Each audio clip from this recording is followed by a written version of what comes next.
Wonderful. We are on record now, gentlemen. Okay, we are on record. L'chaim, everybody. They're awesome. Yeah.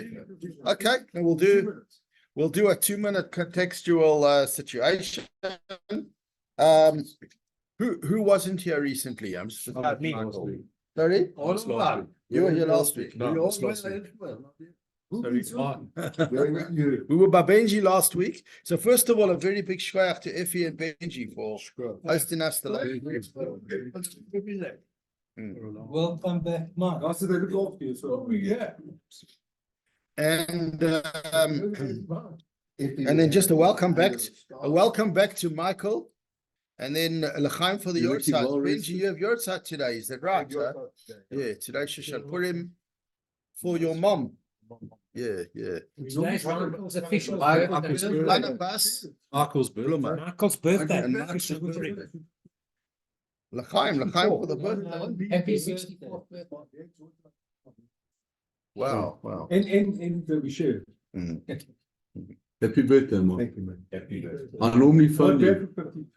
So Michael, in a non-leap year, it's the same day, and in a leap year, is it the two different adars? One is the yortzeit, one is the birthday. Yeah. So you're awesome. Yeah. Reach the Yeah. Yeah, okay. Keep the breath, okay. So l'chaim. And refuah shlema le'kol haptuim. Yeah, refuah shlema to all those injured, and please God, Hashem should make miracles.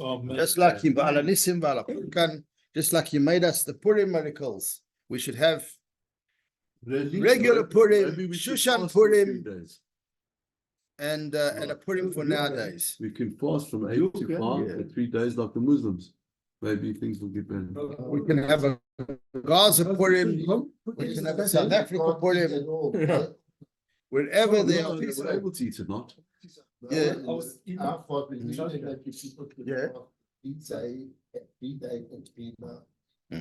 We're just getting a quick story from Tokyo.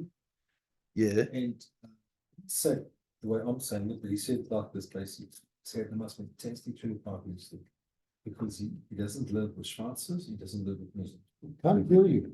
Be careful, it's all on record, yeah. He's recording. This was it quite. Les has got the record on. Ladies, it's unbelievable. What is that? No anti-Semitic incidents. Japan. Okay. But you got Japanese people. They don't understand him. They love Israel. Japanese. Yeah, let's. They're better than the Chinese. I worked with 3 months, 3 years as a 10 Okay, so let's learn Gemora. Gentlemen. Okay, so for those that weren't here, who was not here last week? Those that weren't here last week. Okay, so we're doing the last piece. We're going to do the last piece today of the story of Rabbi Gamliel in the bathhouse. And then we're going to move on to the next Mishnah. So for those that weren't around, it was all based on the previous Mishnah. And in the previous Mishnah, we were told that a Roman nobleman called Proclus ben Plosphus asked Rabbi Gamliel a question. And the question was, how could you use the bathhouse, the base merchatz, the bathhouse, if there is an idol, there's a statue of the Roman goddess Aphrodite, and isn't it benefiting from Avodah Zarah? One of the main subjects of this entire Gemara is that a Jew is not supposed to have hanoah, which means benefit from idolatry, from pagan and idolatrous things, from idols and things that are worshipped as a deity, to other religions, to things that are not godly, that are not God, the one God that we worship. And he wanted to know from Rabban Gamliel, and Rabban Gamliel gave him a number of answers. And the Gemara has been working through those answers. And then towards the end of the discussion, the Gemara brought down a passage, a comment on that story that was said by Rabbi Chama about Rav Oshaya, that Rabbi Chama said, that Rabbi Yoshaya said, that Rabbi Gamliel was a little deceptive in the way that he answered. There were different suggestions. Back in again. There were different reasons given for what was deceptive, what was not deceptive, and we got to the last one. And the last one was Rabbi Bar Ula. That's where we're starting today. Can everybody see where that is? If you're using a Steinsaltz, an edition like mine or Safaria, it's line number 14. You've got it there. Yeah. Line number 14. And in the word? let me bring it closer to you, Jeff. Sorry. Rabbi Bar Ula. Rabbi Bar Ula. Rabbi Bar Ula. Can you see? Yeah. Thanks. All good there. Okay. So Rabbi Bar Ula said that the so-called deception is to be found. There it is. The so-called deception is to be found in the discussion whether the bathhouse, and we did discuss this as well, but whether the bathhouse was a decoration for the idol or the idol was a decoration for the bathhouse. You might sound familiar because we also discussed which was built first, which was a priority, which was secondary. And this is the last piece of this discussion because we've gone through it over 2 weeks or even maybe 3. I think we started this discussion at the first shiur in Effie's house. That's when we opened up reading this Mishnah. And but the discussion over here in these last few lines, before we commence the next Mishnah, is whether the merchatz is noila Aphrodite, and I'll say that in English, or Aphrodite is noila merchatz, meaning you have a bathhouse, which is a utility. It's not a worshipping place. People are coming to bath, to clean themselves, to have a sauna, to catch a good schwitz, or whatever it is. Is the purpose of the statue to decorate the bathhouse, or is the purpose of the bathhouse to honor the statue? In other words, did they create a bathhouse for the idol, or did they decorate the bathhouse with the idol? Sorry? Why do you say it's an idol? It's just a statue to maybe to arouse the men that are using the place. You didn't ask that question, interestingly, because that's a question of tznius. So it would be another question. What are we doing there with? But yeah, absolutely. But the main issue. So Saul, there has been a lot of analysis whether a statue doesn't always have to be an idol, but sometimes it can be, and that's part of the discussion here. Was exactly that. Do you have a deity here, a goddess that certain Gentiles worshipped, and even though it's in the bathhouse, it was placed there for whatever reason. The main purpose of everything is the idol. And then you Taka have a question: why can a Jew use the whole facility, the whole place? Or is it just that you've got a bathhouse and an ornamental statue happens to be placed there? You know, like you can go into, I don't know, a corporate office and they might have a fancy sculpture in the front, and the guy might tell you, we collect art, and you might say that's religious art. That thing over there is some form of some image or sculpture that people worship in some religion somewhere, and they might tell you that's not why we have it. We have it as a statue. We're not interested. So yes, that's a general question, whether it's ornamental or not. We didn't know. People have Buddhas in their houses. Yeah, they could have. Exactly.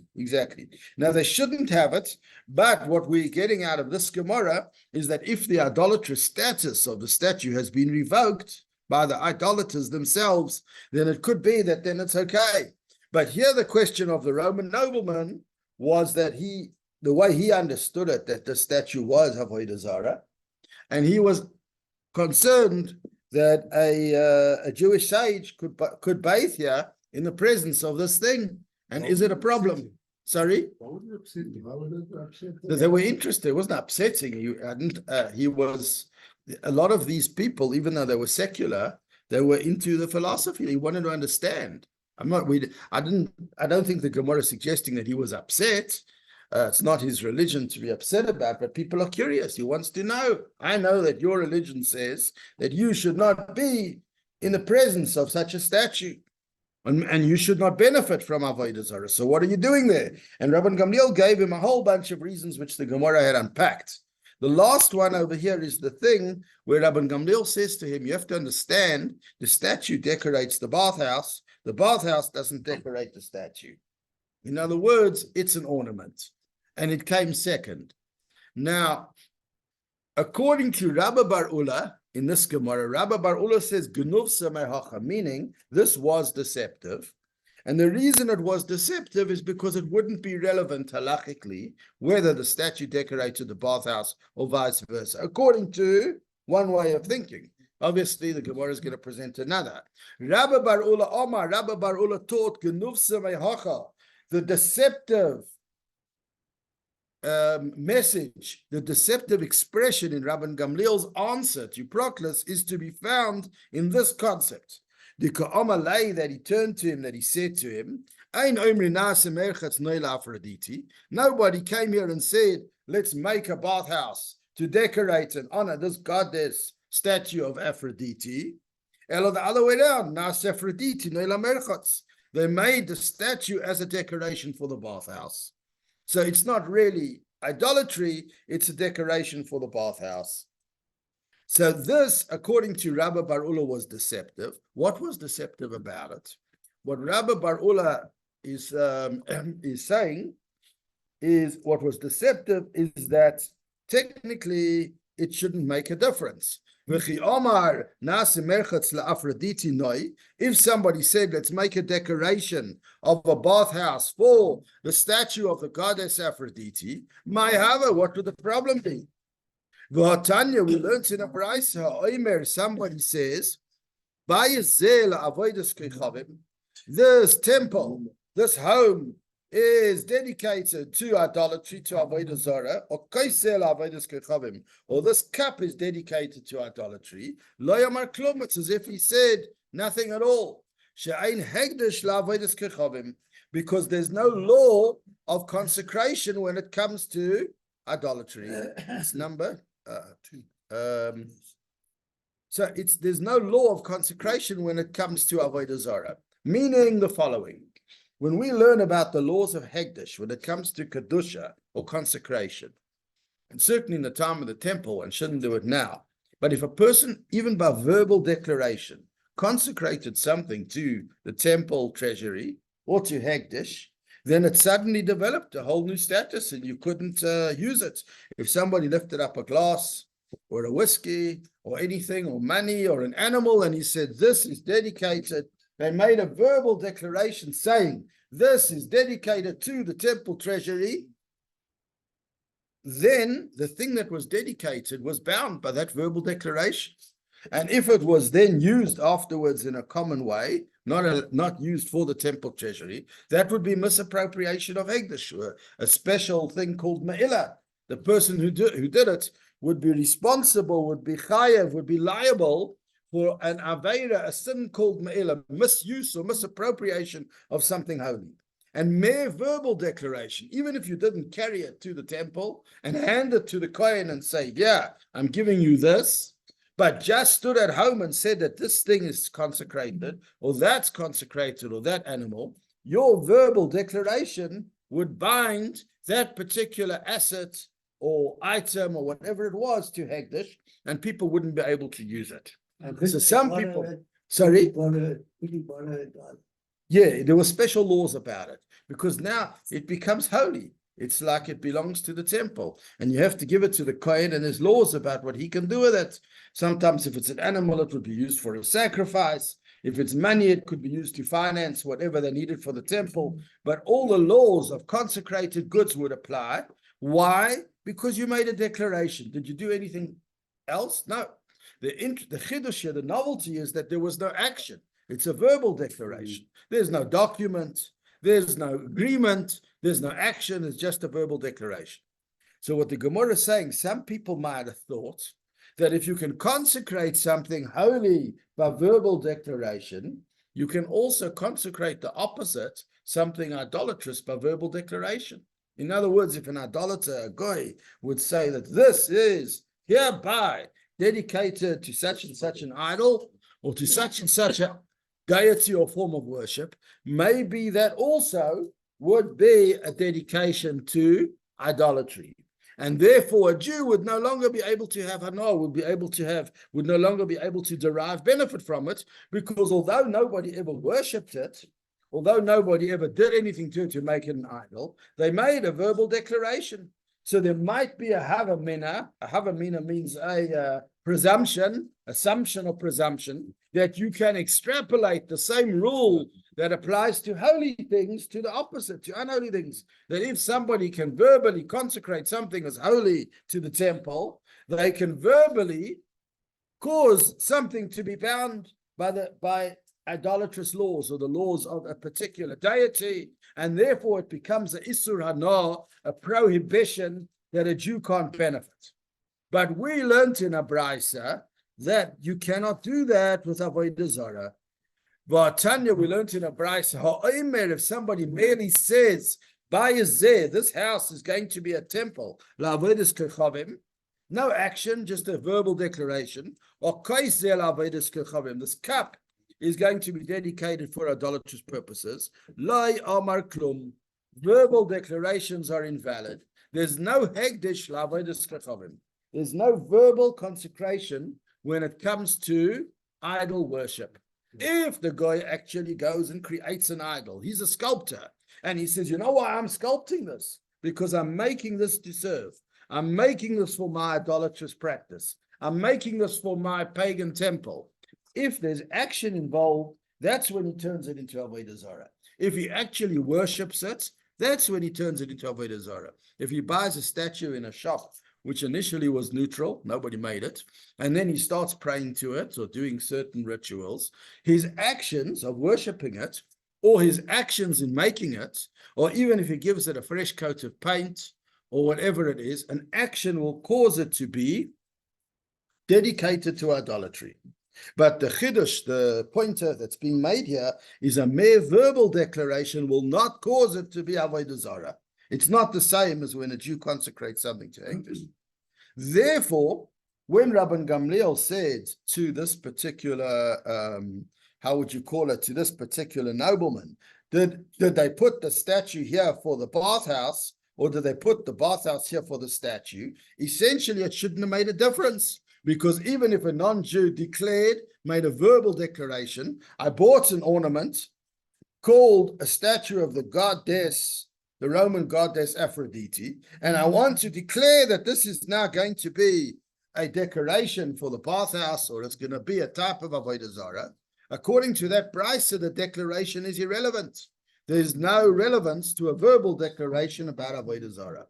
So according to Rabbi Bar Ula, that is what was so-called not precise. Obviously, Rabbi Gamliel is a great tzaddik. He might have had a reason why he would run a commentary or an explanation which is deemed not to be precise. But according to Rabbi Bar Ula, he says, Va'ani oimer, and I say, Eina gnova, it's not deceptive. You know why it's not deceptive? Nehida itasura lamatasra. Granted that it wouldn't be prohibited as an idol because the verbal declaration is not powerful enough to cause it to be prohibited as an idol. Adornment or decoration, it would be.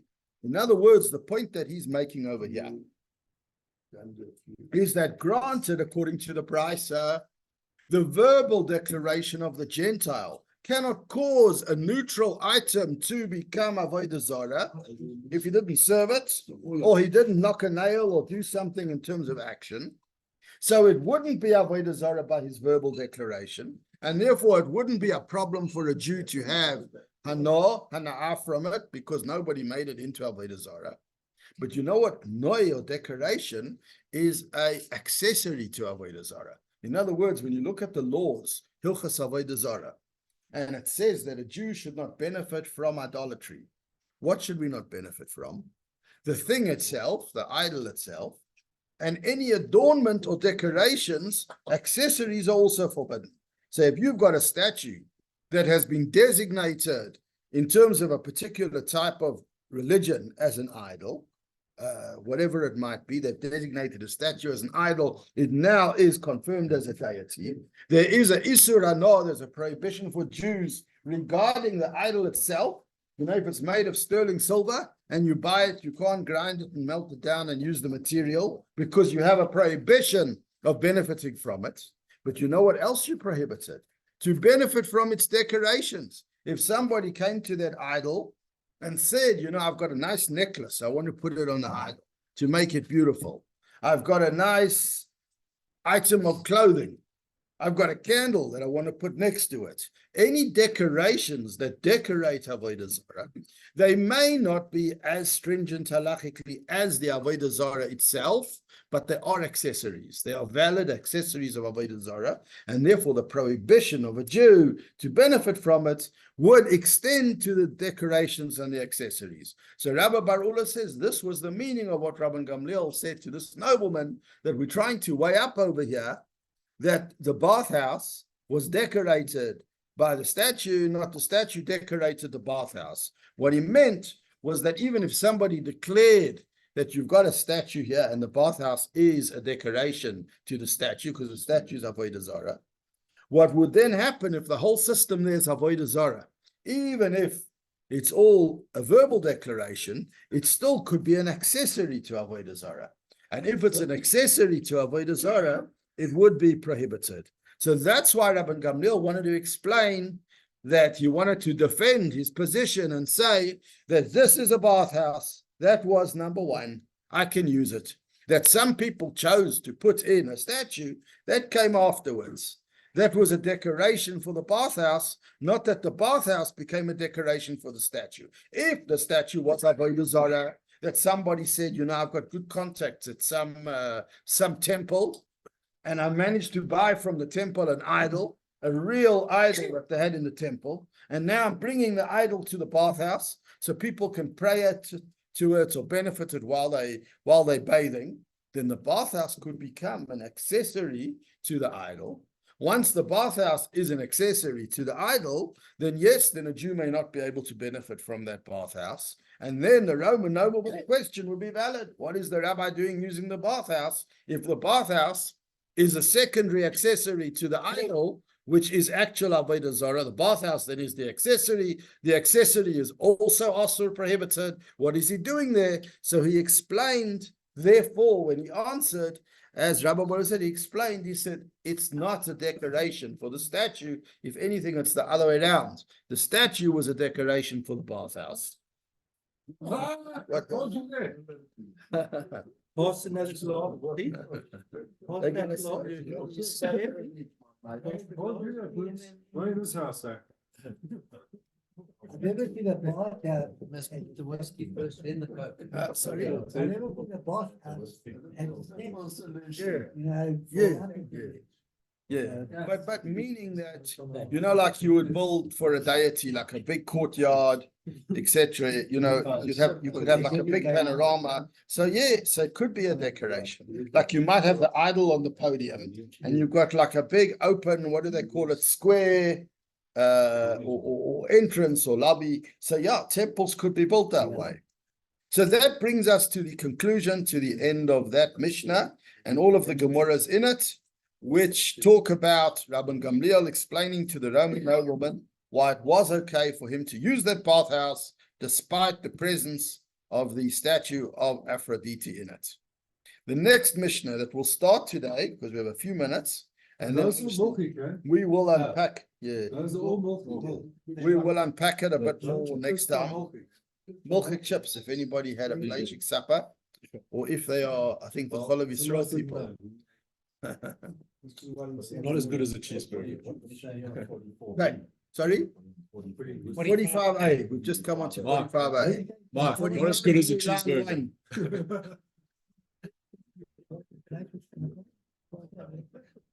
That milchiks, if you had a Blashik supper, that you've got to wait 6 hours. Which chips are more? Some people less. Some people wait. These are milchiks. Those chips are milchik in there. Yeah, there's some milchiks in those chips. So the subject matter of the next Mishnah we'll introduce and we'll talk about it a little bit and then we'll carry on with it next week. We said that it's on a similar thread to what we've been doing till now, that you can't benefit from idolatrous statues or idols. What happens if the idolatrous item is a natural part of God's world? Like, for instance, the Torah talks about people who might worship the sun, the moon, and the stars. We already spoke about it a little bit. People who worship mountains, and trees like an Asherah tree, other kinds of trees. What happens now? Because he goes and consecrates a mountain and worships it, does that mean I as a Jew can't benefit from the mountain? What happens if I want to climb that mountain? I like hiking. I want to do the rock face with my equipment. That's the way to tell. What should I do about natural phenomena that people take and turn into idolatrous things? You want to tell me that somebody goes and sculptures out a statue? He's a woodworker. He goes and makes a wooden image and prays to it. Stone, wood, material, man-made things. We understand the issue, the prohibition. But what about the sun and the moon and the stars and the trees and the mountains and the hills and the rivers and the streams? Should I not be able to benefit from it because some other people went and consecrated it? And that's what the next Mishnah talks about. The next Mishnah tells us there will be exceptions to the rule, but the next Mishnah tells us that generally speaking, mountains and hills, and in some cases plants as well, not all, we'll discuss the difference. In some cases, natural things that God created in his world, which are either karka, the ground itself, the planet, the world, or perhaps something that grows in it, cannot be consecrated as a deity to the extent that you and I can't have it now. So even if they form a religion and they say that, I don't know, we're going to worship Kilimanjaro, it doesn't mean that me and you can't have benefit from the mountain or climate. And says the Mishnah, the Gentiles that worship hills and mountains, the rule is, hein mutarin, they are permissible, but what is upon them is prohibited. In other words, the mountain itself cannot become Isur Hana. But if they built certain things on the mountain as part of that Avodah Zarah, sometimes they'd coat it, for instance, they'd coat it in a particular glamorous metal, gold, silver, whatever. The coating or the man-made additive addition, that would have an Isur Hana. But the original mountain or hill would not. And how do we know this? Shenemar, because the pasuk says, and this pasuk is quoted from Devarim Zayin Chaf Hey, from Deuteronomy. It says, "Lo yisachmoid kesef v'zahav aleihem." You should not covet the gold and silver that is upon them. V'lokach doloch, I think it carries, and you will take it for yourself. In other words, the Torah is telling you that the adornments that they put on those mountains or on those natural places to add to it for their avodah zarah, that is your prohibition. The thing itself isn't. So if you remove that gold or silver coating, if you, for instance, if the Jewish people are attacking, what was it called? Occupied Canaan. There were 7 nations occupying Canaan, and we had to fight a war. And if you take over a town or a mountain and you see that there's gold or silver on it, the gold or the silver would be removed, and you can't have. But what would happen is, we're told, don't covet it. Don't think, oi, I don't want to waste this. This is amazing material. That coating you're not allowed to benefit from. But the mountain or the hill itself, you can benefit from. Then the Mishnah says, Rabbi Yossi Glili teaches. Rabbi Yossi Glili says, look carefully at the pasuk. It says over there, Elohayim al heharim, their gods upon the mountains, v'loyeharim Elohayim, and not that the mountains themselves are their gods.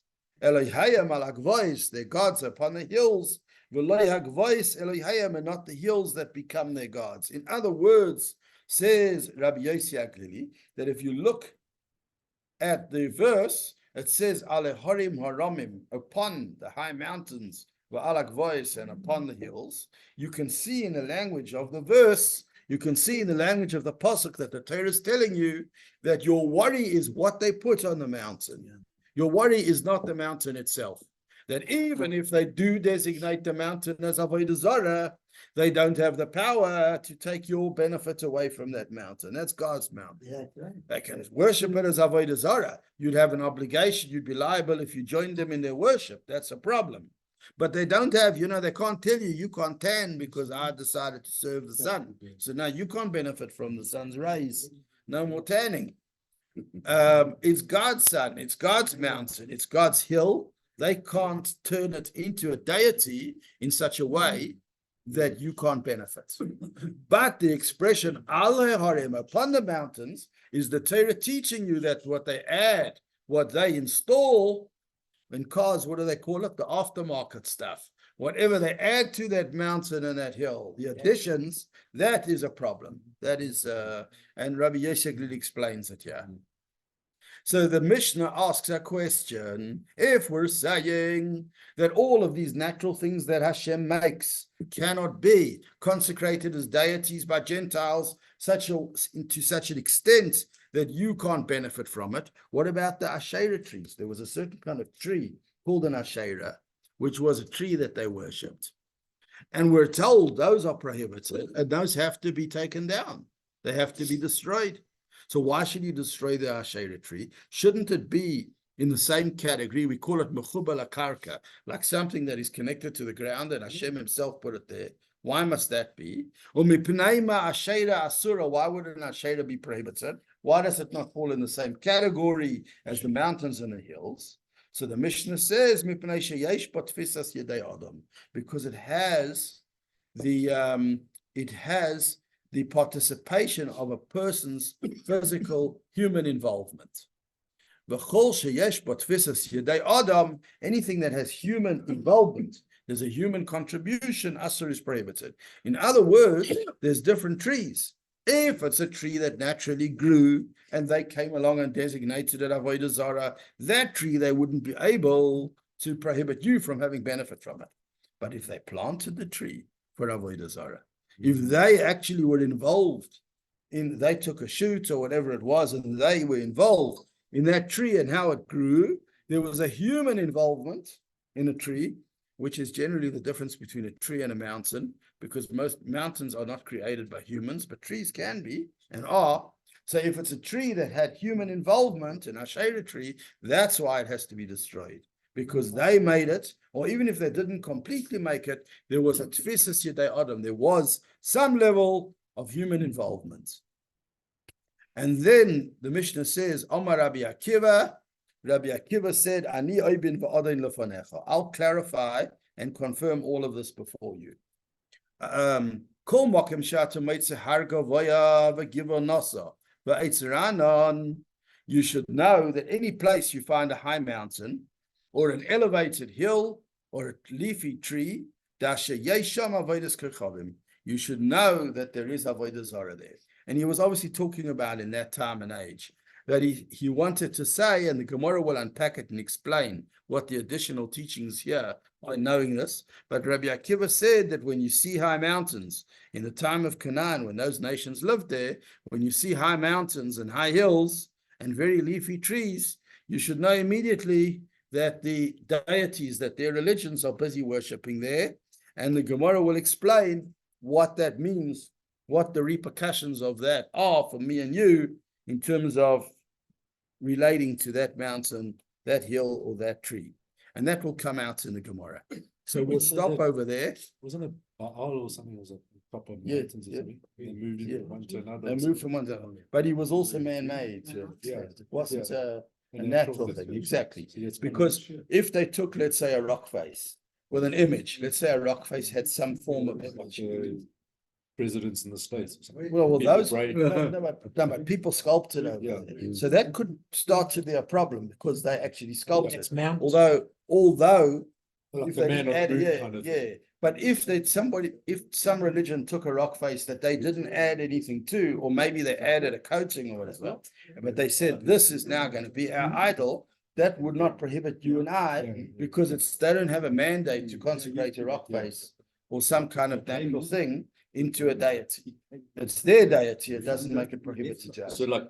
But the human face on the mountains and over there, Mount Rushmore. yeah, that could be a bit tricky because they actually did go and produce art Yeah. there. There is actual. Yeah, art In there. America, where they got those. It's Russian. Yeah, yeah. It's about the- Mount Rushmore. Yeah.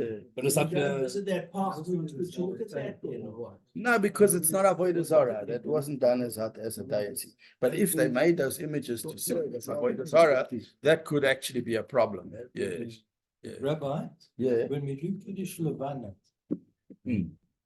how does that? Because Kiddush Levana, To, Kiddush Levana, you're making a sanctification on the new moon. You're not doing it to the moon. You're actually sanctifying God for his creation of the moon. In other words, there's a difference between praising Hashem above for the marvel of his natural creation, or chas v'shalom, praying or praising to the creation itself. So in Kiddush Levana, we are sanctifying the appearance of a new moon, but what's actually happening is we're recognizing that Hashem above created the lunar cycle and the moon. It's like when you make Kiddush Levana, Kiddush on wine. You're not praying to the wine. You're using the wine to make a prayer to Hashem. You're not praying to the Siddur. You're using the Siddur to make a prayer to God. And it's the same thing.